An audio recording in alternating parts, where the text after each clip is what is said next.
Hey guys, it's Josh Dyches here.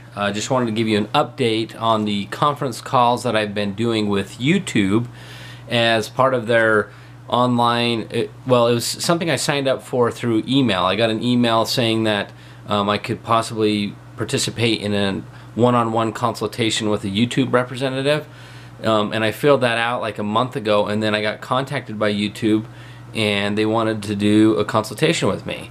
Now, in the first phone call that I had with them, I asked them, well, you know, does this mean anything? Is this like a big deal? Like, how did I come up on your radar? And the lady that I'm working with said, well, basically the algorithm that they use somehow saw that my channel has potential and there might be certain areas where I'm not utilizing correctly, and so somehow I came upon the radar, which I thought was very interesting, but cool nonetheless. So anyways, I decided to find out to see what these phone calls were all going to be about. And in our first phone call, it was more of a get to know you, kind of talk about my experience, my strategy, and the main thing that she had touched on was being consistent. So if you're going to post videos every day or 5 days a week, are you going to do them at a specific time? How are you, what's your schedule? And that was kind of the big thing that she touched on. And she said that basically for people, that YouTube is rewarding people for posting videos on a regular basis, and more so every single day. So especially for vloggers, she was saying that they are heavily favoring vloggers because they're posting content every single day, and she recommended that I do that consistently, not only every day but at a certain time. And we're going to talk about the timing a little bit. She said that in the state of California, that YouTube found that posting videos at 9 a.m. Pacific Standard Time was the best time to upload a video. And that was like basically across the board. It wasn't specifically for vloggers, it was for posting videos. And so she said here in Utah, for me, we try to post the video about 9 to 10 a.m. And she said, yeah, basically between 9 and 11 a.m. Would be the best time for us to post our videos. And and we kind of, from our experience, we've noticed that when we post them earlier in the morning, not too early, but middle of the morning, when people are getting going, I guess, and awake, or maybe they're getting tired and so they're looking for something to entertain them. Basically they're coming to our channel to watch our videos. And we've found a lot of success by posting at 9 to 10 a.m. in the morning, and getting the link and everything on all the different social media platforms that we use. And we found that having the link juice from all the different social media platforms definitely helps. And so we try to do that about 9 to 10 a.m. in the morning, and it seems to work for our channel. I've noticed when I post them later, they don't seem to get as many views. So that's just some experience that I've had, plus she kind of confirmed that. So that's pretty much all we talked about in the first call. She just wanted to get to know me a little bit, and then we scheduled the second conference call, which happened last Friday. And that conference call was about metadata. And basically she said the metadata is anything that has to do with text, and the thumbnail of the video. So we went through a few things on that, and basically with the thumbnail she said that they highly suggested not using text in the actual thumbnail. She said that basically all across the board, the different electronic devices that people use, a lot of them are looking at through mobile apps or like a tablet or something, and a lot of the times the picture with text on it, like people can't really see the text. And so she was saying just use a basic thumbnail, a picture of something that would capture the moment or get their attention in some way, which I kind of figured that. But sometimes text or using some type of animation or some banner or something, sometimes that helps. Tags. tags. Now, they talked about the tags, the keywords that you use when you upload a video.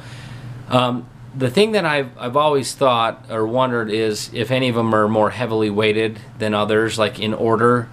And she informed me that the first 10 tag words are the most heavily weighted, and then the second 10 are the next.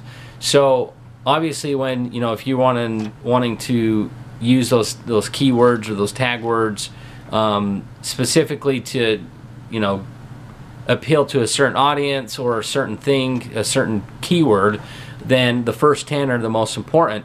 Now, when I went and set mine up, there's a place where you can go to set them up, so every video you upload, there's certain keywords that you want to use in every video. And one of the things she told me to use was Dyches fam in every video.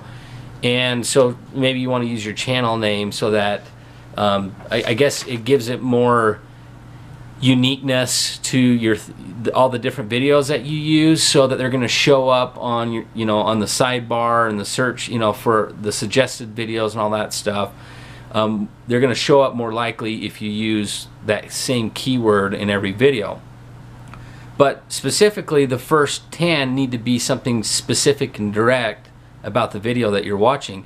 And when you go and set those auto tag words up in your channel settings, basically a lot of those may not be direct about the video. They may not be directly about the video. They may be like I said, my channel name, which is fine to have one or two of those, but you want to use specific tag words in your videos so that you can take advantage of connecting, if people are so you're taking advantage of search keywords, especially if it's a popular thing. So anyways, the first 10 are more heavily weighted than the second 10. Then we talked about the information on our About tab for our channel, which I don't have a lot of information. I have just a couple sentences. And, obviously, the more information you provide, the better, about what your channel's going to be about, maybe a schedule that you have for your channel, maybe who's involved in your channel, maybe some, if you're trying to direct people to a certain thing, then obviously you want to put that, on the About tab or the About page of your channel. Obviously, if you're trying to link to other social media outlets, then you'd put that there as well.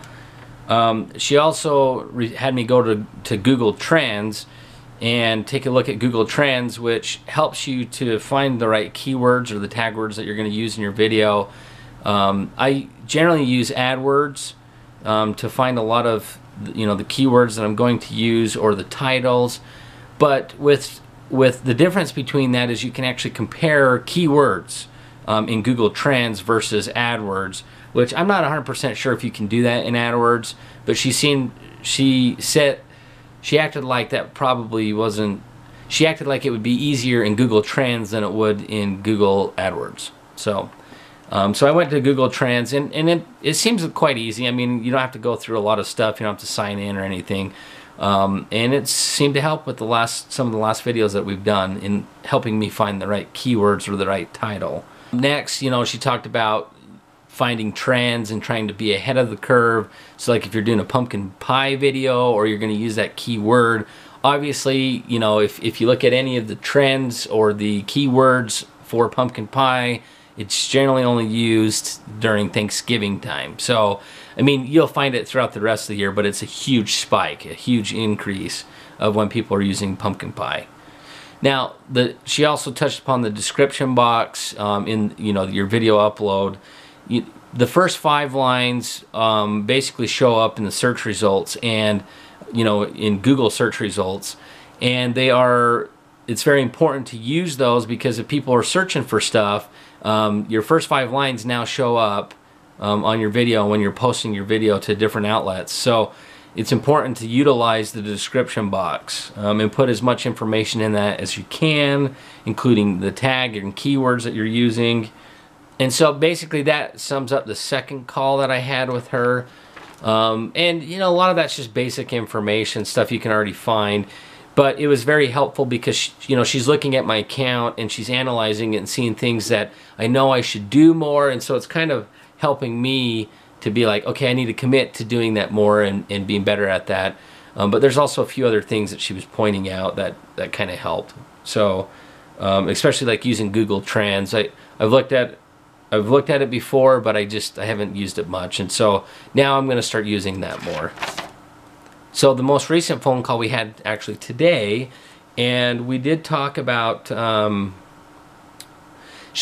we talked about doing collaborations more, and I told her a lot of the stuff that I'm involved in right now, which I have a lot of stuff charted out for this year to do collabs with people. We just got done doing one with our friends Davey and April from Hair 101 with April, or April's Life. That's their vlogging channel. They have a hair cutting channel.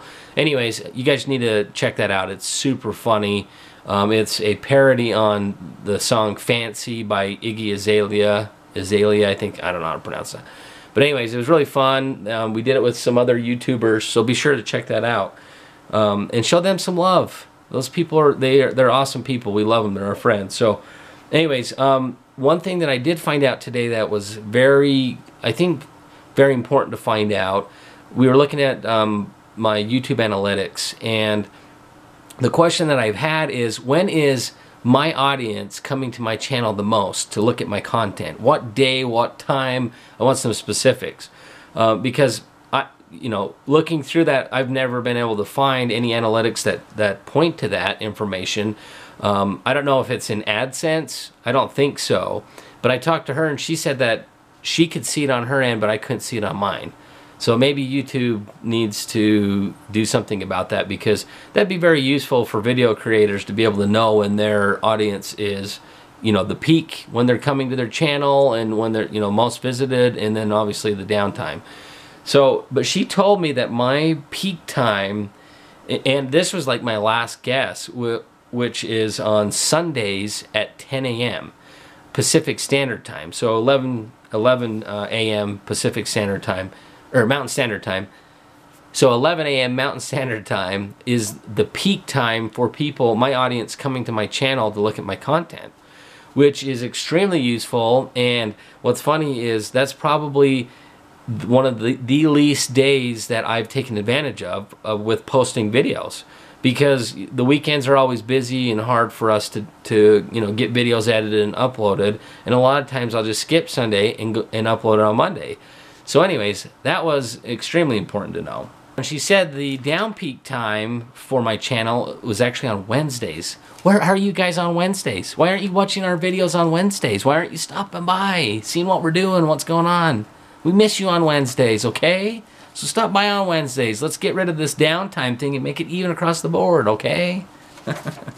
Just kidding. I understand life's busy, but I found Wednesday was really interesting, because it's the middle of the week, and I feel like that's when people kind of get lost in wanting to, do something different and turn their brains off for a minute, watch something that, is entertaining. So Wednesday was kind of surprising to me. She said the rest of the days throughout the week were pretty average, with the amount of our audience coming back and watching our channels, and that she said specifically that 10 a.m. basically across the board, 10 a.m. to 11 a.m. was basically the best time to post a video. So anyways, that was very interesting to me.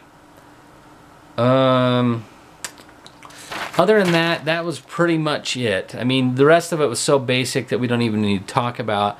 But the person I'm working with is extremely informative. I can tell there's some questions that I have that I've talked to her about, and some more I'm going to talk to her about.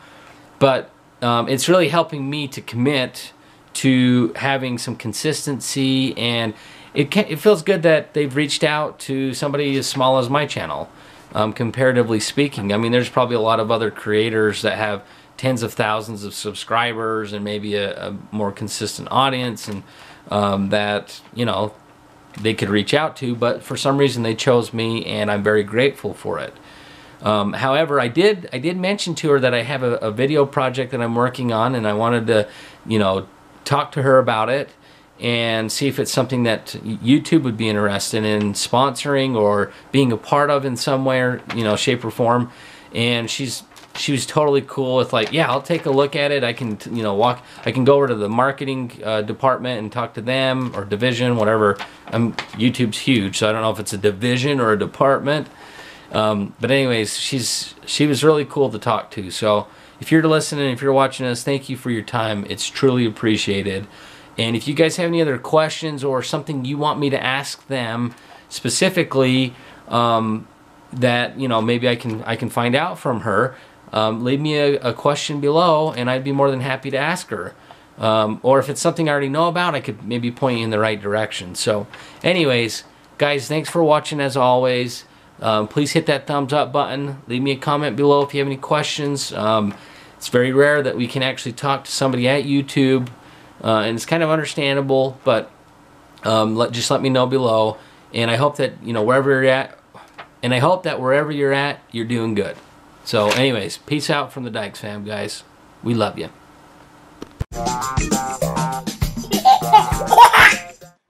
Please subscribe to our channel. Thank you.